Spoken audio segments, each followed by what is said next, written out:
Hello and assalamu alaikum students. Hope all of you will be fine. Students, today we are going to deal with the same topic as what we were doing in the previous session, and that the topic was international law of sea. आज इसका second part है, तो आज अपनी इस study को continue करेंगे.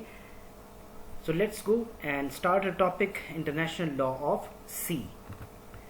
So dear students, with the passage of time जब एरा ऑफ मॉडर्नाइजेशन आता है तो मॉडर्नाइजेशन जो है अपने साथ डिफरेंट जो है वो फीचर्स लेकर आता है.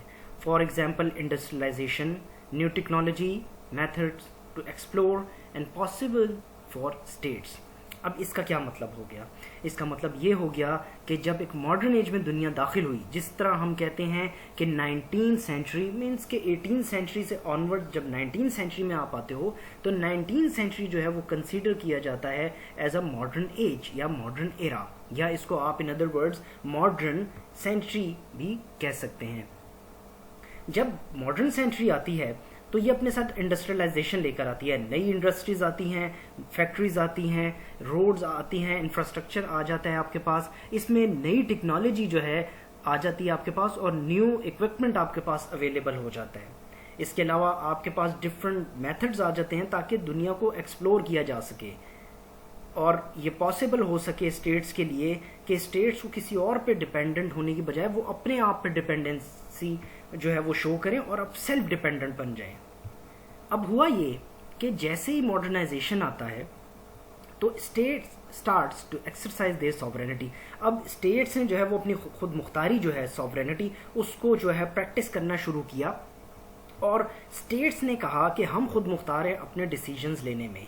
क्योंकि सी की बात हो रही है तो सी के हवाले से स्टेट्स ने कहा, जो डिफरेंट ममालिक थे उन्होंने ये कहना शुरू कर दिया कि हम खुद मुख्तार हैं अपने डिसीजन मेकिंग प्रोसेस में. मींस कि हम जो है सॉवरन हैं, हमारी स्टेट सॉवरन होगी, हम चाहे जितना भी सी को कंट्रोल करना चाहें, जिस तरीके से भी करना चाहें, इट्स अवर ओन विश. जिस तरह आपके सामने यहाँ पे मेंशन किया गया है कि states start to control the sea. दुनिया ने वो ममालिक स्पेशली जिनके पास सी का कॉन्सेप्ट है तो उन्होंने जो है दुनिया को कंट्रोल करना शुरू कर दिया. अब हुआ ये कि competition was started in the international system या इंटरनेशनल एरिना. अब हुआ ये कि एक कंपटीशन स्टार्ट हुआ स्टेट्स के दरमियान और कंपटीशन जो था वो इक्विपमेंट पर भी होता था. फॉर एग्जांपल अगर एक स्टेट जो है वो लेटेस्ट इक्विपमेंट बना रहा है तो दूसरी स्टेट भी उसको कॉपी करना उसने शुरू कर दिया. इस तरह अगर फर्स्ट वर्ल्ड वॉर देखा जाए या सेकंड वर्ल्ड वॉर देखा जाए, स्पेशली मैं जर्मनी का यहाँ पे जिक्र करूंगा कि जर्मनी ने जब ये देखा कि फ्रांस और स्पेशली जो ब्रिटेन है वो अपनी सी पावर को या नेवल पावर को ज़्यादा से ज़्यादा इन्हांस कर रहा है, ज़्यादा से ज़्यादा उसको मॉडर्नाइज कर रहा है, तो जर्मनी ने भी जो है वो सेम टेक्निक्स पर अपनी जो मिलिट्री है या नेवल पावर है या नेवी जो है सी फोर्स उसको उसने मेंटेन करना शुरू कर दिया. अब हुआ ये कि जाहिर बात है जब एक स्टेट जो है दूसरी स्टेट को जब कॉपी करना शुरू करेगी तो इससे पूरे रीजन में एक आर्म रेस का खतरा होगा, असले का फरोग जिसको हम कहते हैं कि रीजनल लेवल पर आर्म रेस स्टार्ट होने का खतरा होगा, जो कि first and second world war के हमने टाइम में देखा. अब इस मिड में हुआ ये कि कम्युनिटी जो थी उन्होंने एक्सप्लोर करना शुरू कर दिया रिसोर्सेज ऑफ सी को. अब जाहिर बात है वो कंट्रीज जिनके पास सी का कॉन्सेप्ट है या जिन ममालिक के पास जो कॉन्सेप्ट आ जाता है समंदरों का, तो वो समंदर जो है वहां से आपको नेचुरल रिसोर्सेज की वाफिर मिकदार जो है वो मिलती है और नेचुरल रिसोर्सेज में जो है डिफरेंट मिनरल्स आपको जो है हासिल होते हैं फ्रॉम सी. इसमें सबसे जो प्रोमिनेंट है that is oil and gas. ये बहुत ही प्रोमिनेंट है और in 21st century oil and gas जिस तरह के एक इकोनॉमिक एरा से हम गुजर रहे हैं तो कहा जाता है कि वो स्टेट जो कि इकोनॉमिकली स्ट्रांग है वो स्टेट जो है इनकी डेवलपमेंट आप जो है आसानी से गैस कर सकते हो कि इनकी डेवलपमेंट जो है वो किस तरीके से हो रही है. यहाँ पे लोग जो है जो सोसाइटीज़ जो हैं क्या वो अपने जो हैं वो राइट्स एंड ड्यूटी इंजॉय कर रहे हैं, अपनी लाइफ को खुशहाल तरीके से वो गुजार रहे हैं कि नहीं. इन तमाम चीज़ों का जब आप आंसर ढूंढोगे तो वो आप जब economic condition of a country उसको स्टडी करेंगे तो आपको पता चल जाएगा कि ये कंट्री खुशहाल है या फिर अंडर जो है वो डेवलप्ड कंट्री है। अब रूल्स एंड रेगुलेशंस जो थी वो ज़रूरी हो गई। Rules and regulations were needed desperately, क्योंकि जब आप एक कंट्री कहेगी कि मैंने रिसोर्सेज ऑफ द सी को यूज़ करना है, तो हो सकता है कि दूसरी कंट्री आपसे डिसएग्री कर जाए और वो ये कहे कि ये जो स्पेसिफिक एरिया है ये इट बिलोंग्स टू अस।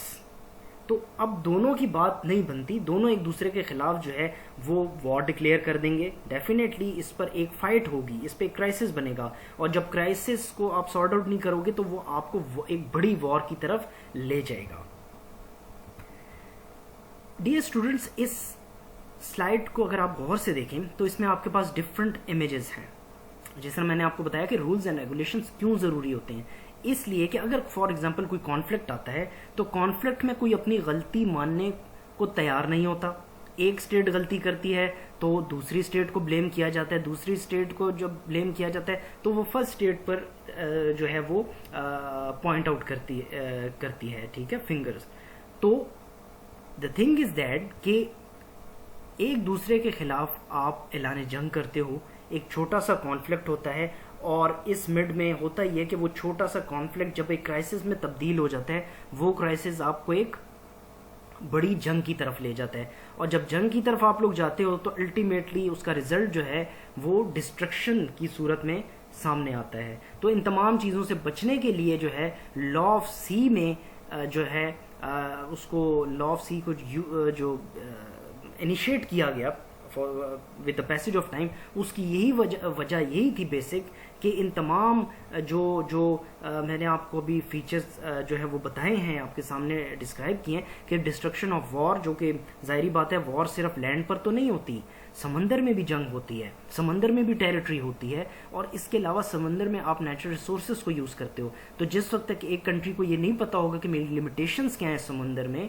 तो उस वक्त तक आपके मिड में, डिफरेंट कंट्रीज के मिड में इस तरह का क्राइसिस जो है इट विल टेक प्लेस। और जब ये क्राइसिस आएगा तो अल्टीमेटली इसका जो आउटकम है वो आप डिस्ट्रक्शन की सूरत में सामने देखोगे। So students, with the passage of time, जब टाइम जो है वो बड़ी रैपिडली उसने अपने आप को जो है वो टाइम ने रन करना शुरू किया, इस मिड में जो है वो हमने देखा कि 1930s में first conference of the on law of sea under league of nation जो है उसको जो है वो लाया गया, लेकिन unfortunately it was a failure.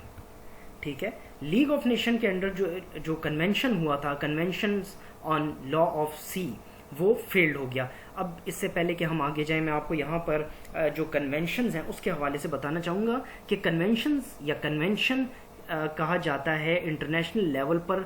It's one of a great meetings, एक बहुत बड़ी जो है वो मीटिंग होती है, गैदरिंग होती है, which is composed of different delegates from across the world. पूरी दुनिया से यहाँ पर जो है वो रिप्रेजेंटेशंस के लिए अपनी अपनी स्टेट को यहाँ पर उनके नुमाइंदे जो हैं वो आते हैं। For example head of the state, mostly prime minister या प्रेसिडेंट या किंग, डिपेंड करता है what system we have in our country. ठीक है, तो दे सिट टुगेदर और उसमें जो भी टॉपिक होता है उसको डिस्कस किया जाता है। तो ये याद रखिए कि कन्वेंशन जो है, कोई भी कन्वेंशन हो on any topic, convention is one of the source of international law. Convention से भी इंटरनेशनल लॉ ओरिजिनेट होता है। तो जो convention, international convention on law of sea को इसीलिए लाया गया था ताकि दुनिया में किसी भी किस्म का अनरेस्ट ना आए सी के हवाले से। हमने देखा कि 1930s में जो लीग ऑफ नेशन बनाई गई थी इन 1920s, तो वो बुरी तरह नाकाम हुई। स्टेट्स ने जो है उस एग्रीमेंट को मानने से इनकार कर दिया, स्टेट्स जो हैं वो तैयार नहीं थी। उसकी वजह एक ये थी कि जब under the league of nation ये कहा गया फॉर एग्जांपल जर्मनी को कि आपकी जो है एक्सेट्रा सो टेरिटरी होगी, तो जर्मनी ने डिसएग्री किया। इसी तरीके से फ्रांस, ब्रिटेन और जो बड़े बड़े ममालिक थे उन्होंने भी अपने यही समझा कि हमें भी डिसएग्री करना चाहिए, क्योंकि जब एक स्टेट एग्री नहीं हो रहा एक पॉइंट पे, तो हमें भी जो है वो एग्री नहीं करना चाहिए। इसके अलावा फर्दर हमने देखा कि 1945 में जब कॉन्सेप्ट आपके पास सेकेंड वर्ल्ड वॉर का ख़त्म हुआ, एटॉमिक एक्सप्लोजन की by the United states of America on Japan, Hiroshima and Nagasaki. तो दुनिया जो है वो एक न्यूक्लियर एज में दाखिल हो गई। अब 1958 में, अब जब यूनाइटेड नेशंस जो है वो क्रिएट हुआ आफ्टर 1945, तो 1958 में यूनाइटेड नेशंस के अंडर 4 बेसिक जो है वो कन्वेंशंस हुए थे, और उन कन्वेंशंस के जो है वो रिजल्ट में दुनिया का जो समंदर है सी, उसको 4 जोन्स में स्प्लिट कर दिया गया था। मींस के समंदर को 4 जोन्स में डिवाइड कर दिया गया था। अब first territorial sea, second was high sea, third was continental shelf and the last exclusive economic zone, जिसको EEZ भी कहा जाता है।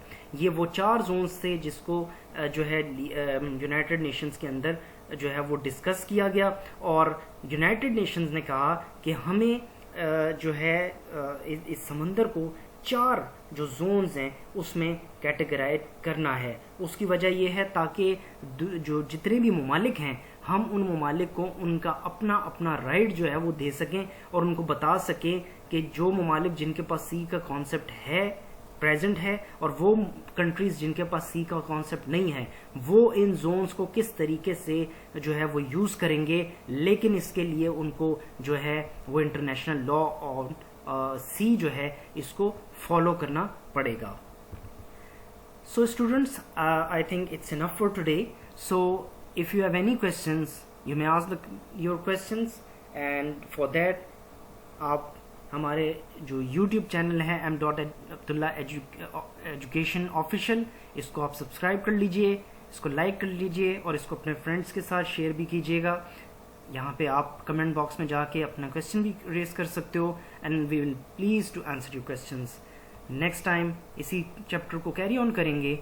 Until next time, take care and good bye.